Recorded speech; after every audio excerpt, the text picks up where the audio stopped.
علامہ حشام الہی ظہیر بھائی، السلام علیکم۔ وعلیکم السلام ورحمۃ اللہ۔ حضور اگر میرا عبداللہ تم پہ قربان، میری آمنہ تم پہ قربان، ہم سب کے والدین ان پہ قربان، لیکن جب یہ بات رسول کہتے ہیں نا کہ سیدہ فاطمہ میرے ماں باپ تم پہ قربان، حافظ صاحب یہ محبت کے تقاضے جو ہیں نا یہ کسی اور لیول پر لے جاتے ہیں ہمیں، یہ عام محبت نہیں ہے ایک باپ کی اور بیٹی کی۔ بسم اللہ الرحمن الرحیم۔ بلال بھائی جو آپ نے دباچہ باندھا، جو شاہ صاحب نے بات کی ہے، بات 100% درست ہے کہ رسول اللہ صلی اللہ علیہ وسلم نے بہت کم لوگوں کے بارے میں یہ کہا کہ میرے ماں باپ تم پہ قربان۔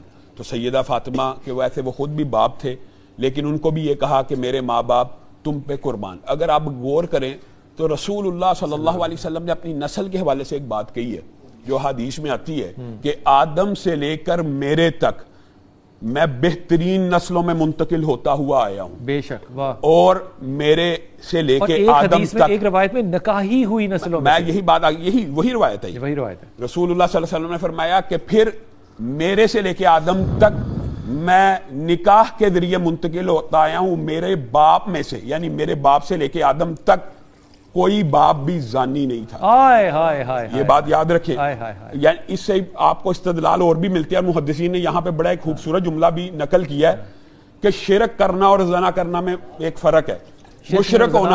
مشرک ہونا ایک عقیدے کا مسئلہ ہے، لیکن زانی ہونا ایک اخلاق کا مسئلہ ہے اور یہ جسمانی مسئلہ ہے۔ اس لیے رسول اللہ صلی اللہ علیہ وسلم نے یہاں پہ شرک کی بات نہیں کی، بلکہ یہ کہا کہ میرا باپ آدم تک کوئی بھی زانی نہیں تھا، تو میں نکاح کے ذریعے منتقل ہوا۔ اور بعض مورخین نے یہ بھی لکھا بلال بھائی کہ رسول اللہ صلی اللہ علیہ وسلم کو نبوت ملنے کے بعد جو پہلی خوشی ملی وہ حضرت فاطمہ کی پیدائش کی ملی، اور اکثر مورخین کا اس بات کے اوپر اتفاق ہے کہ وہ 40 سنے نبویان یعنی جب نبوت ملی اسی سال پیدا ہوئی۔ بعض نے کہا 1-2 سال پہلے کی بھی روایات ملتی ہیں، لیکن اسی سال کی روایات کے اوپر خوشخبری بہرحال ملی، خوشخبری ملی۔ اور رسول اللہ صلی اللہ علیہ وسلم نے جب یہ کہا کہ میرے ماں باپ تم پہ قربان جائیں، تو میں ایک بات یہاں پہ ضرور اس بات کو ذرا کھولنا چاہتا ہوں کہ سیدہ فاطمہ ایک ایسی خاتون ہے، خاتون جنت ہے، جنت کی سردار ہیں، اور جو روایت آپ نے بیان کی نا بلال بھائی، اس کی راویہ حضرت عائشہ ہیں، آپ کے منہ سے نکل گیا حضرت ابو بکر۔ حضرت عائشہ فرماتی ہیں کہ جب وہ آئیں تو رسول اللہ کھڑے ہو گئے اور ان کے ماتھے پہ بوسہ دیا، اور میں نے ان سے زیادہ رسول اللہ کے قریب شکل و صورت اور مشابہت میں کسی کو نہ دیکھا۔ اور اس پہ بڑی تفصیل بیان کی انہوں نے کہ وہ کس طرح ان کے قریب، چال ڈھال کا بھی ذکر کیا۔ پھر یہ کہا کہ رسول اللہ صلی اللہ علیہ وسلم کا یہ محبت کا انداز مجھے اور کہیں نظر نہیں آیا کہ رسول اللہ اپنی جگہ سے پیچھے ہو گئے، اپنی جگہ سے اٹھ گئے اور فاطمہ کو اپنی جگہ پہ بٹھایا۔ اور پھر جو دوسری روایت ہے، شاہ جی اس بات کو دوبارہ کہیں، آپ نے کتنی بڑی بات کتنے آرام سے کہہ دی۔ رسول پاک صلی اللہ علیہ وسلم نے اپنی مسند چھوڑی اور وہاں پہ حضرت فاطمہ کو بٹھا دیا۔ اور پھر اگلی روایت یہ ہے کہ حضرت فاطمہ کے پاس رسول اللہ چلے گئے، تو بیٹی نے بھی باپ کا اسی طرح استقبال کیا جس طرح باپ اپنی بیٹی کا کیا کرتا تھا، اور بیٹی نے باپ کا ماتھا چوما اور اپنی جگہ چھوڑی اور باپ کو اپنی جگہ پہ بٹھا دیا۔ یہ باپ اور بیٹی کی جو لازوال محبت ہے، یہ حضرت فاطمہ کے بچپن کے اگر آپ واقعات دیکھیں تو آپ کے ذہن میں سب سے پہلے وہ واقعہ آئے گا جب عقبہ بن ابی معیط وغیرہ، ابو جہل وغیرہ نے رسول اللہ صلی اللہ علیہ وسلم کی گردن کے اوپر اوجڑی رکھ دی، تو حضرت فاطمہ کو خبر ملی، بے چین ہوگی، روتی بھی، چھوٹی تھی، چھوٹی عمر میں، کم سن بچی، 3-4-5 سال کی ہوں گی، آئی روتی بھی آئی ہیں۔ اور اوجڑی آپ کو پتا ہے کہ بچی تو نہیں کھینچ سکتی، لیکن پوری طاقت اور قوت لگا رہی ہے کہ میرے باپ کو اذیت نہ ہو۔ تو حضرت فاطمہ کا جو بچپن ہے وہ رسول اللہ صلی اللہ علیہ وسلم کے اوپر مصیبتیں دیکھتے ہوئے گزرا، یہ بات بھی ذہن میں رکھنی چاہیے۔ اور رسول اللہ صلی اللہ علیہ وسلم کی یہ جو تربیت ہے، یہ جو جملے ہیں سیدہ فاطمہ کے آگے جا کے ہم بیان کریں گے، رسول اللہ کی جدائی میں جو انہوں نے جملے کہے ہیں، انسان اگر پڑھے تو کلیجہ پھٹ جاتا ہے۔ کہتی ہیں مجھ پہ اے والد آپ کے جانے سے ایسے غم ٹوٹ پڑے ہیں کہ اگر دنوں پہ ٹوٹ پڑتے تو وہ راتیں بن جاتی۔ تو حضرت فاطمہ کا وہ پیار بچپن سے دیکھ رہی ہیں، باپ اذیت میں ہے تو وہاں پہ اٹھایا، لیکن یہاں پہ میرے ذہن میں ایک محدث کی بات آئی ہے کہ حضرت فاطمہ نے وہاں پہ ایک دن بد دعا بھی کر دی کہ جو رسول اللہ صلی اللہ علیہ وسلم کے اوپر پھینک رہے تھے نا اوجری، ان کے لیے بد دعا کی۔ اور پھر محدثین بیان کرتے ہیں ان کی بد دعا کا نتیجہ جو ہے میدان بدر میں ایسا نکلا کہ رسول اللہ صلی اللہ علیہ وسلم اپنے صحابہ کو کہہ رہے ہیں کل یہاں پہ ابو جہل پڑا ہوگا، کل یہاں پہ فلاں پڑا ہوگا، کل یہاں پہ فلاں پڑا ہوگا۔ تو بعض محدثین نے یہ بات کہی کہ حضرت فاطمہ نے وہ جو اوجری کو پیچھے ہٹاتے ہوئے بد دعا کی تھی وہ کفار مکہ کو بدر کے دن ساری کی ساری لگ گئی۔ رسول اللہ ایک بات اور کہہ کے آپ پھر بحث کو اوپن کر دیں کہ ہمیں حضرت فاطمہ اکیلی کا اگر ذکر کریں تو ہمیں یہ بات سوچنی چاہیے، ذرا چار طرف نظر تو ڈالیں. باپ محمد صلی اللہ علیہ وسلم ہیں، ماں خدیجہ ہیں، خاوند علی ہیں، بیٹے حسنین کریمین ہیں. تو آپ چہار، ہم تو کہتے ہیں نا کہ دو سائڈ سے جی یہ بڑا عالی نسل ہے، بڑی، یہ چار طرف اگر آپ دیکھیں تو سارے کے سارے رشتے، ایک ایک رشتہ ایسا ہے کہ جن کی شان میں اگر بیان کیا جائے تو بہت زیادہ طویل وقت چاہیے. علامہ صاحب وہ جو ایک منظر کشی ہے نا کہ قیامت کا روز ہوگا، عدالت لگی ہوگی اور پھر ایک اعلان ہوگا، رسول پاک صلی اللہ علیہ وسلم جو ہے وہ اپنی جگہ پہ متعین ہوگے، اللہ اپنے تخت پہ متعین ہوگے اور سیدہ کی آمد وہاں پر ہوگی. وہاں پہ ظاہر ہے 1,24,000 یا کم و پیش اتنے نبی اللہ پیغمبر بھی تو وہیں پر ہوں گے نا، اللہ کے ولی اور سارے لوگ بھی تو وہیں ہوں گے نا. پھر ان کو حکم کیا دیا جائے گا کہ سیدہ کی سواری آ رہی ہے، تمام لوگ جو ہے وہ اپنی نگاہوں کو جھکا لیں. اس میں تمام وہ نبی اللہ بھی شامل ہیں، حضور اقدس. یہ جو شان اللہ روز قیامت برپا کرے گا سیدہ کے لیے، اس پہ توجہ فرمائیے. بلال بھائی ایک بات میں وہاں جانے سے قبل جو آپ نے تربیت کے حوالے سے سوال کیا تھا نا، تو سیدہ فاطمہ کی تربیت کے اوپر چہار طرف سے ان کی تربیت کا اگر غور کریں تو آپ حیران رہ جائیں گے. ایک رات حضرت علی بہت دیر سے کام کر کے آئے، بہت دیر ہوگی، حضرت فاطمہ انتظار کر رہی ہیں، جاگ رہی ہیں. جب وہ لے کے آئے ہیں تو سب سے پہلے جو کی روٹی ان کے لیے گوندی ہے. حضرت فاطمہ کی جو ہمیں اپنی قوم کو یہ میسج دینا ہے کہ سیدہ فاطمہ سارا دن اتنا کام کر رہی ہے کہ ہاتھوں پہ چھالے بھی پڑ رہے ہیں، اور تربیت ایسی ہے کہ پورے دن کے بعد خاوند آیا تو ناک منہ نہیں چڑھائی اور ناراض نہیں ہوئی. سب سے پہلے ان کی روٹی کا انتظام کیا ہے. اور آپ تربیت کا اگر انداز دیکھیں تو رسول اللہ صلی اللہ علیہ وسلم سے ایک روایت ملتی ہے کہ رسول اللہ ایک مرتبہ گئے تو کنگن دیکھ لیے بچوں کے ہاتھ میں اور پردہ دیکھ لیا منقش، تو ناراض ہو گئے. اور رسول اللہ صلی اللہ علیہ وسلم کی اس ناراضگی کو حضرت فاطمہ نے بھانپا اور پردہ بھی اتار دیا اور کنگن بھی دے دیے. اور حضرت فاطمہ کی اس تربیت کا نتیجہ ایک چیک کریں. اس پہ رسول کا جملہ پتہ کیا تھا؟ سیدہ کو کہا کہ ہم آسائش کے لوگ نہیں. ہاں میں اس یہ طرف آسائش تھی. نہیں، میں اس طرف آ رہا ہوں. اس کے بعد، اس تربیت کے بعد اس سے بھی بہتر ایک سوال آپ کے سامنے پیش کرتا ہوں. حضرت فاطمہ سے پوچھا ایک بندے نے کہ 40 اونٹ ہوں تو ان کے اوپر کتنی زکوٰۃ بنتی ہے؟ تو سیدہ فاطمہ نے کہا اگر میرے پاس ہوں تو سارے ہی اللہ کے راستے میں، اگر میرے پاس ہوں تو سارے تیرے لیے ایک ہی ہے، تیرے لیے ایک ہے، میرے پاس ہوں. تو یہ جو آپ اگر تربیت کا صرف جائزہ لیں تو حضرت فاطمہ کی تربیت ایسی ہوئی ہے، آپ حیران رہ جائیں گے کہ حضرت فاطمہ اور حضرت علی کی زندگی میں 3 واقعات ایسے ملتے ہیں کہ آپس میں ناراضگی کا کوئی معاملہ ہوا تو رسول اللہ صلی اللہ علیہ وسلم بے چین ہو گئے. پہلے واقعے میں آتا ہے ابو تراب بھی لقب دیا، وہ تیسرا واقعہ. پہلے واقعے میں جب گئے ہیں تو بے چین ہو گئے، واپس آئے تو مسکرا رہے ہیں. تو صحابہ نے کہا کہ پہلے آپ کے چہرے پہ غم تھا، آپ مسکرا گئے. کہا میں ان 2 کے پاس سے ہو کے آیا جو دنیا میں مجھے سب سے زیادہ محبوب ہیں. اور پھر جو ابا تراب والا واقعہ وہ یہ ہے کہ وہ ناراض ہو گئے تو رسول اللہ صلی اللہ علیہ وسلم نے ان کو کہا کم یا ابا تراب. اور حضرت علی کہتے ہیں اللہ کی قسم کہا تو مجھے اس وجہ سے تھا کہ اردو ترجمہ تو یہ ہے کہ ریت میں یا مٹی میں غبار آلود ہو گئے تھے تو ان کو کہا کم یا ابا تراب، اے مٹی والے اٹھ، مٹی کے باپ اٹھ. تو یہ بظاہر ایسے لگتا ہے کہ جیسے ڈانٹ ہے، لیکن حضرت علی کہتے ہیں اللہ کی قسم رسول اللہ کی یہ زبان سے نکلے ہوئی کنیت سے بہتر مجھے کوئی کنیت نہیں لگتی.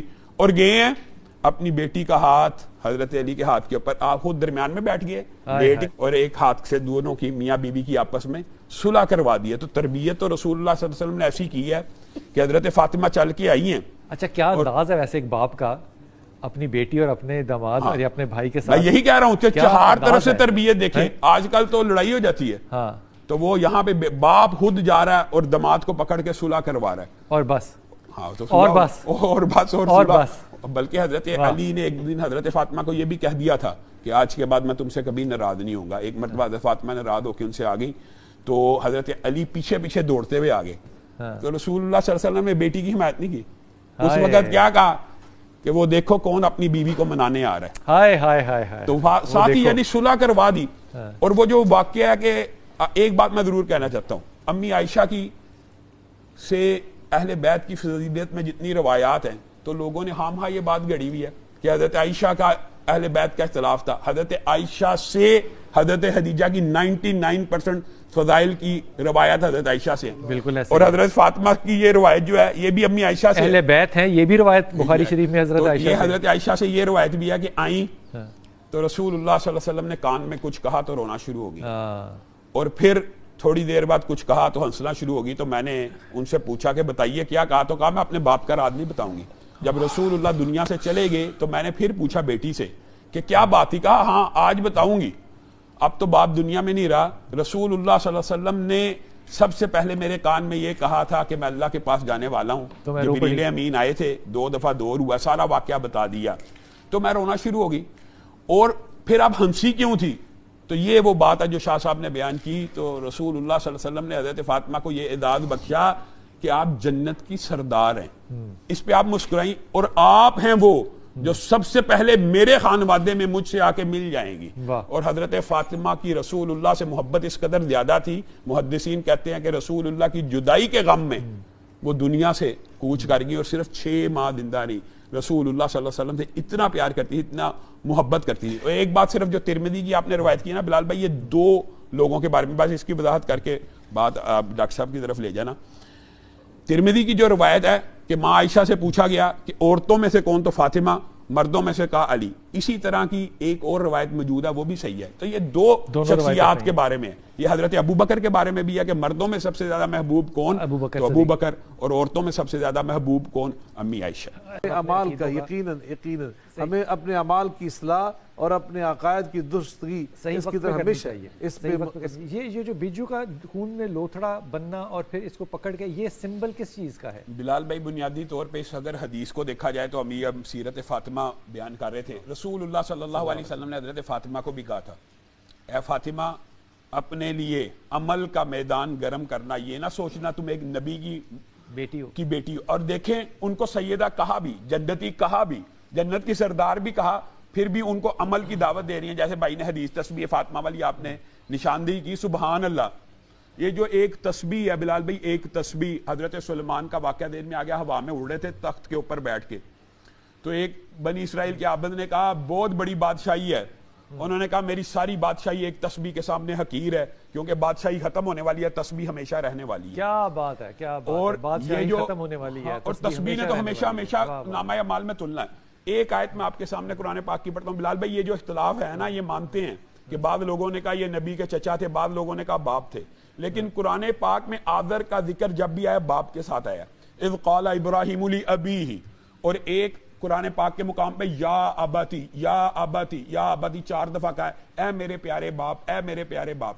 اور ابھی شاہ صاحب نے جو آیت پڑھی ہے نا کہ ابراہیم کی زندگی نمونہ ہے، آگے آیت یہ ہے الا قول ابراہیم، مگر ابراہیم کا یہ قول کہ اے میرے باپ میں آپ کے لیے مغفرت کی دعا کروں گا، یہ اسوہ اور نمونہ نہیں ہے. یہ حدیث اس آیت کو بیان کری ہے. اس آیت کی تشریح میں یہ حدیث محدثین لے کے آئے ہیں کہ ابراہیم اس دن بھی پدرانہ شفقت کے ہاتھوں مجبور ہو کے کہیں گے اللہ آپ نے میرے سے وعدہ کیا تھا میں رسوا نہیں ہوں گا، اور میرے باپ کو آپ آگ میں ڈالیں گے تو میں رسوا ہو جاؤں، تو میں تو پھر رسوا ہو ہی گیا. تو اللہ رب العزت ان کو حکم دے گا اپنے پاؤں کی طرف دیکھ کے. ایک جانور بجو، ایسے جانور کو کہتے ہیں ہمارے برے صغیر میں اس کی ٹرانسلیشن بجو ہی کی جاتی ہے، جو قبر کو کھودتا ہے بلال بھائی، جو قبر کھودتا ہے، قبر کھودتا ہے. اور ایک خاص مٹی کھود کے قبر کی اس کی جو پشت ہوتی ہے اس کو کھجور کے تنے سے مشابہ، یہاں پہ پاکستان میں اس کو عام ہے بجو، اس شکل میں جہنم میں ڈال دیا جائے گا. اس کا مطلب یہ ہے یا ایھا الناس اتقوا ربکم الذی خلقکم من نفس واحدہ. یہ جو بات ہے نا اس حدیث سے یہ سبق ہے. حسب نسب اگر آپ غور کریں حقیقت میں یہ حقیقت ہے، ہم سب کس کے بیٹے ہیں؟ آدم علیہ السلام. تو آدم علیہ السلام پیغمبر نہیں تھے؟ بالکل ہے. تو حسب نسب تو آدمیوں کا ویسے ہی حال ہے. واہ. ماں حوا اور آدم ہی کی تو بیٹے ہیں. تو حسب نسب تو اعلیٰ ہے، لیکن ان اکرمکم عند اللہ اتقاکم، تم میں سے عزت کا مستحق وہ ہے جو متقی ہوگا. حسب نسب جتنا مرضی اعلیٰ ہو، رسول اللہ کے چچا ہو ابو لہب ہیں، تبت یدا ابی لہب وتب، اور آپ کو پتا ان کی اولاد میں سے مسلمان ہوئے ہیں، وہ بھی یہ آیت پڑھا کرتے تھے تبت یدا، اور لعنت قیامت تک بھیجیں گے لعنت. اور دوسری طرف حبشہ کا بلال ہے، کیا حسب نسب ہے؟ کوئی نہیں. کالی رنگت ہے، چپٹا ناک ہے، شکل شباہت ویسے تو صحابی ہیں لیکن خوبصورت نہیں ہے. لیکن رسول اللہ براج سے واپس آ کے کہتے ہیں کہ میرے آگے آگے تیرے قدموں کی آواز تھی، تیرے قدموں کی آہٹ تھی. گویا یہ حدیث یہ سبق دیتی ہے کہ حسب نسب کی وجہ سے اگر کوئی بندہ یہ سمجھتا ہے میں سید ہوں، میں چودھری ہوں، میں جٹ ہوں، میں شیخ ہوں، میری برادری اعلیٰ، میرا کنبہ افضل ہے، تو یہ افضلیت ہے نہیں ہے. اور رسول اللہ صلی اللہ علیہ وسلم کی ابھی جو ہم سیرت فاطمہ بیان کر رہے ہیں، آپ دیکھیں رسول اللہ صلی اللہ علیہ وسلم نے حضرت فاطمہ کے لیے رشتے آنا شروع ہو گئے تھے